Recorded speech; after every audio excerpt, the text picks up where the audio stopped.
欢迎收看手工制作，你们好。那么今天要来教大家折什么样的折纸呢？相信大家都已经知道了，就是摆在你们眼前的每个女孩子都会喜欢的蝴蝶结咯。那么蝴蝶结呢，其实有许多种折法，我今天教大家的呢，只是其中的一种。那么如果你想知道怎么样子折出这样的蝴蝶结，就跟着我们一起看下去吧。跟大家说一下，这种大小的蝴蝶结呢，是用7.5厘米乘以7.5厘米的正方形所折出来的。这种大小的蝴蝶结呢，是用15厘米乘以15厘米的正方形所折出来的。那么正方形的大小呢，其实就是你最后想要完成的成品的大小，根据这个来定的，并没有什么特别规定的大小。那么我在这里呢，我用的呢是15厘米乘以15厘米的闪光纸来教大家折蝴蝶结哦。其实我建议呢，新手或者是初学者呢，选择闪光纸啊或者普通折纸就比较好了。至于那些透明折纸啊、3D 折纸呢，还是避开的为好，因为比较难。那么我们先来看一下吧。首先第一步，折蝴蝶结时，请将你想要的颜色朝上放置。我们把它对折。要知道折纸的基本功就是对折了。接着呢，请我们把它打开，换一个方向继续对折。然后跟大家说一下，这一次我们折的这个蝴蝶结呢，是有一定的难度的，它比我们之前折过的几个折纸都是要难一点的。所以呢，大家有这个心理准备。如果是觉得年龄太小，或者是不会折特别难的东西的话，就还是选择放弃好。它是会有一点点难度的，它的难度级别应该就是中等吧，也没有特别难。打开，换个方向，再折三角形。再次打开后，你会看到一个米字格，这个米字格呢，是几乎是所有折纸的基本功了。每一个折纸的第一步都是从这个开始的。做的动作呢，要像我们折草莓和折纸鹤那样，这样把它给打开来，就是做成一个正方形。反面也不要忘记哦。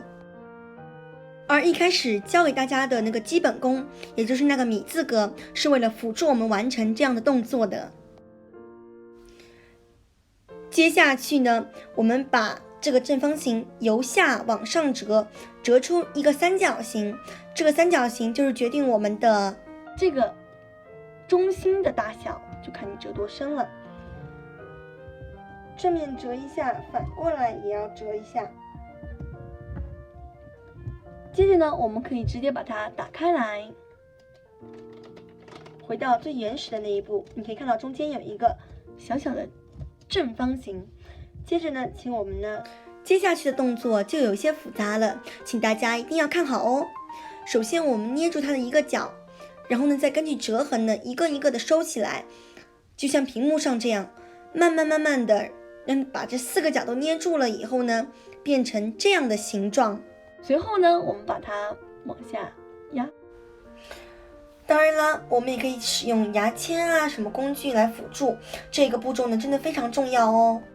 这样了以后呢，我们呢再慢慢的把它呢放回桌面上面，然后把它压下来。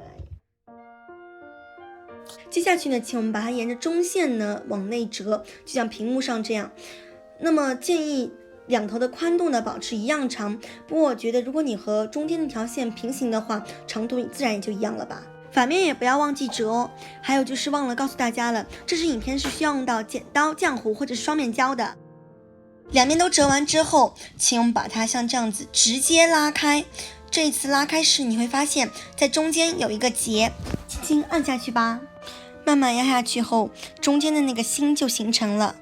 然后我们把它反过来吧，然后要把它沿着这条线4颗角都要剪下来哦。已经刚才呢把它剪好了，4边呢都剪开来了。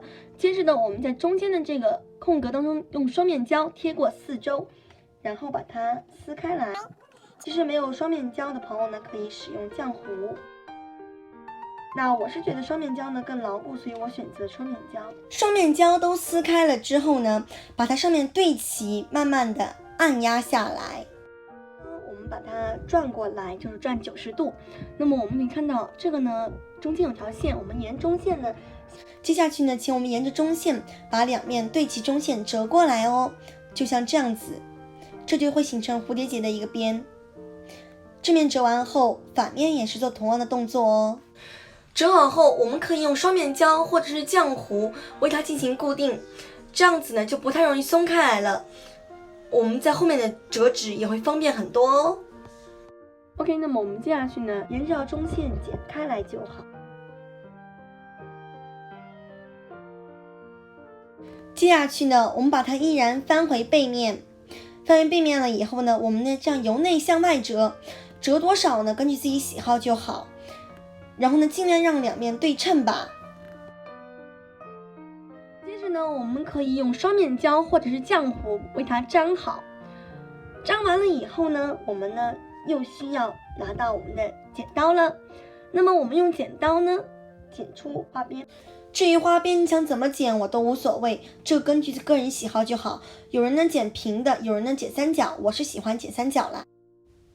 接下去呢就是最后一步了，最后一步呢就是把这个边卷进来，塞进这个中心当中，这样的话一个蝴蝶结呢就完成咯。那么有人喜欢把它压实，这样子就是压下去，那么压下去呢就会变成这样子，而不压呢它有一定的凸起度呢就变成这个样子，看个人喜好了。反正我是喜欢把它打开来的，就是让它有点空气，这样剪着比较逼真。那么这样子一个可爱的蝴蝶结就完成了，你喜欢吗？那么我们今天这一期的手工制作就到这里啦，我们下一期再见吧，拜拜。